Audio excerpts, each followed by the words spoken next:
दो भाई होते हैं जिसमें से एक भाई विकलांग होता है और वो बड़े भाई से कहता है कि भैया मेरी तबीयत खराब है, मुझे परेशानी हो रही है, मुझे किसी डॉक्टर के पास में ले चलो, मुझे किसी अस्पताल में ले चलो। वो बार बार अपने भैया से कह रहा था लेकिन उसका भैया उसकी एक नहीं सुनता। लेकिन कई बार कहने के बाद उसका भाई कह देता है कि ठीक है तुमको ले चलता हूँ। वो गुस्से में था, परेशान था, शायद उसको मारने की भी कोशिश कर रहा था, सोच रहा था कि अगर ये मर ही जाए तो ही अच्छा है। उसके बाद में एक ऑटो में वो अपने विकलांग भाई के साथ में अस्पताल जा रहा था और वो ऑटो वाले से कहता है कि भाई थोड़ा आराम से चला, मेरे भाई को परेशानी हो रही है, मेरे भाई को दिक्कत हो रही है, अगर मेरे भाई को थोड़ी सी भी खरोंच आई तो मैं तुझको जान से मार दूंगा। जैसे वो अपने गांव से अपने शहर से बाहर निकलते हैं उसके बाद में एक पेड़ों का इलाका आता है, यानी कि थोड़ा सा सुनसान सड़क आती है। उसके इसी बीच में उसका जो विकलांग भाई होता है वो ऑटो से नीचे गिर जाता है, रिक्शा से नीचे गिर जाता है और वो अपने भाई को उठाने की बजाय उस रिक्शा चला रहा था उसके पास में जाता है और 3-4 थप्पड़ मारता है और फिर अपने भाई को आकर देखता है तो उसके भाई के चोट लगी हुई थी, वो दर्द के मारे रो रहा था और उसके बाद में भी उसको गुस्सा आता है। वो फिर ऑटो वाले के पास में जाता है, इसी बीच में वो ऑटो वाला, वो रिक्शा वाला वहां से भाग जाता है और अपने जब भाई के पास में आता है तो कहता है कि मैंने तुझसे मना किया था कि मुझको अपने साथ मत लेकर जा, मुझे तेरे साथ नहीं जाना, लेकिन तू मानता नहीं है। और उसको इतना गुस्सा आता है, इतना गुस्सा आता है कि अपने भाई का सर पकड़कर वो जमीन में कम से कम 4 या 5 बार मारता है और उसकी मौके पर ही मौत हो जाती है। और जब उसको पता चलता है कि अब इसकी सांसें अटक गई हैं, रुक गई हैं, तो वो जाकर एक पेड़ के पीछे झाड़ियों में दुबक जाता है। कोई राहगीर पुलिस के पास में फोन करता है, पुलिस आती है, एम्बुलेंस में लेकर उसको एक अस्पताल लेकर जाया जाता है। वहां पर पता चलता है कि इसकी मौत हो गई है। ये कहानी जो अभी आप लोगों ने सुनी है उत्तर प्रदेश के जिला बदायूं की है और अब जो आप सुनने वाले हो उत्तर प्रदेश के जिला संभल की है। राम राम, नमस्कार, सत श्री अकाल, जय हिंद दोस्तों, मेरा नाम है जीत सेन। इस वीडियो में जानने की कोशिश करेंगे कि आखिरकार किसने किया, क्यों किया, कब किया, कहाँ किया और कैसे किया। 15 जनवरी 2025 रात के करीब 10:30 बज रहे थे। एक आईपीएस ऑफिसर रात के समय गश्त पर निकली थी और जब वो गश्त कर रही थी इसी बीच में एक गाड़ी तेज रफ्तार की तरह, एक जहाज की तरह, हवा की तरह उनकी गाड़ी के पास में से निकलते जब उस आईपीएस ऑफिसर की नजर उस काली स्कार के ऊपर पड़ती है तो पूछती है कि ये किसकी है।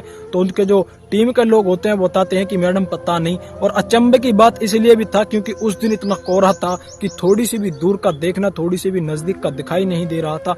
बहुत परेशानी हो रही थी और वो जो दूसरी गाड़ी थी स्कॉर्पियो, वो बहुत हवा से भी तेज रफ्तार से 100 की स्पीड से उनके पास में से निकली थी। उसके बाद में वो आईपीएस ऑफिसर कहती है कि ये गाड़ी मुझको हर हाल में पकड़नी है, रोकनी है। उसके बाद में उसके पीछे लग जाते हैं, वो आगे के थाने में सूचित कर देते हैं। उसके बाद में खुद आती हैं और उस स्कॉर्पियो को पकड़ लेती हैं। उसके बाद में जब पूछते हैं कि तुम कौन हो, कहाँ जा रहे हो, उनकी तलाशी ली जाती है तो उनके पास में करीब 19 एटीएम पाए जाते हैं। वो 2 लोग होते हैं और उनके पास में करीब 45,000 रुपए पाए जाते हैं। लेकिन जब उनकी गाड़ी की तलाशी लेते हैं तो उसकी सीट के नीचे करीब 45 लाख रुपए मिलते हैं। जब आईपीएस ऑफिसर उनसे पूछते हैं कि तुम कहां से आए हो, कहां पर जा रहे हो, क्या काम करते हो, ये पैसे किसके हैं, तुम्हारे हैं या तुम्हारे हैं या किसी और के हैं या किसी को देने हैं, तो शुरू में तो वो इधर उधर की बात करते हैं लेकिन बाद में वो सब कुछ सच बताने लगते हैं। और जब आईपीएस ऑफिसर ने सख्ती से पूछा, अपने तरीके से पूछा, तो सब वो बताने लगते हैं। वो लोग बता रहे थे कि हम लोगों का बीमा करवाते हैं, लोगों की LIC करवाते हैं। और इसी बीच में एक नाम निकल कर आता है शाहरुख। जब शाहरुख के पास में पुलिस जाती है तो फरवरी 2025 में पुलिस उसको पकड़ भी लेती है।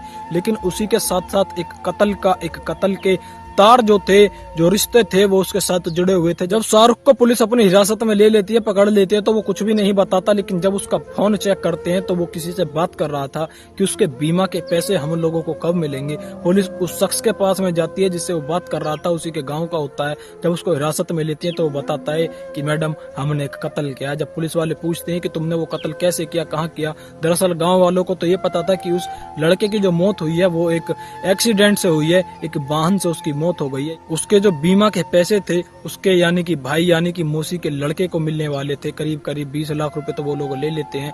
लेकिन जब आईपीएस जाती है तो उन पैसों को वो लोग नहीं दिलवाती और उनके साथ साथ उनको आरोपियों को कड़ी से कड़ी सजा भी मिलती है। जब पुलिस वाले पूछते हैं कि बताओ तुमने उसको कैसे मारा, उसका कत्ल कैसे किया, तो वो बताने लगते हैं कि हम एक दिन उसके साथ जा रहे थे और उसके माथे पर एक हथौड़ा मारते हैं, उसके सिर में हथौड़ा मारकर उसकी मौत हो जाती है। और सिर्फ हम लोग इसलिए करते हैं ताकि उसके बीमा के पैसे ले सकें, उसके मरने के बाद जो बीमा मिलने वाला था वो लोग हम ले सकें। और पूरे के पूरे गाँव में, पूरे के पूरे समाज में वो लोग ये कह देते हैं कि इसका एक्सीडेंट हुआ। उसके बाद में उसके करीब 20 लाख रुपए ले भी लेते हैं और करीब 78 लाख रुपए को उस लड़के का और मिलने वाला था। जब पुलिस वाले पूछते हैं कि ये तुम्हारा क्या लगता है, तो बताता है कि ये मेरी मौसी के लड़की का लड़का लगता था, जो कि इसका कोई था नहीं, ना तो माँ थी ना बाप था, और दादा दादी कोई भी नहीं था, सबकी मौत हो चुकी थी। तो ये अनाथ था, इसीलिए अपने वो रिश्तेदार के पास में आया करता था। वो उनका भाई लगता था, लेकिन वही भाई उसको मौत के घाट उतार देते हैं उसके बीमों के पैसों के लिए।